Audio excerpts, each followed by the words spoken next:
I'm Mark Pasternak. My wife Miriam and I have Devil's Gulch Ranch. Wanted to buy a place in the country, and back then, what do? You look in the want ads, right?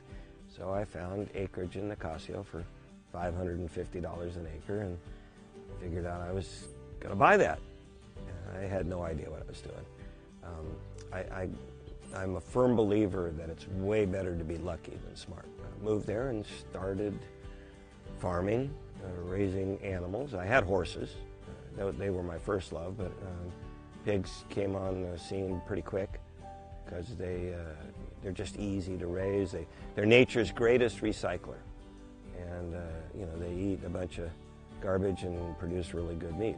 In 1980, I planted a vineyard, wanting to see if there was some sort of legal crop I could grow there that would make some money, and it turned out to be reasonably successful. In addition to pigs, we have sheep that graze our vineyards in the winter.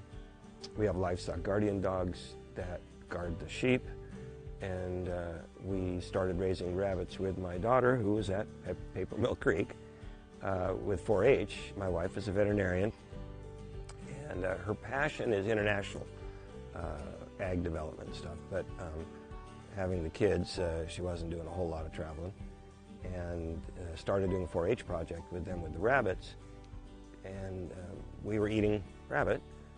My wife's also French, her family's French, and so she would give rabbits to her mom to cook, and her mom cooked for some French chef she knew in the French community in the Bay Area. And the next thing we knew, we're getting calls from Chez Panisse and French Laundry about wanting fresh local rabbit. If you're a good restaurant like Chez Panisse or Jardiniere or French Laundry, and all you can get is frozen Chinese rabbit, you're not going to put it on the menu.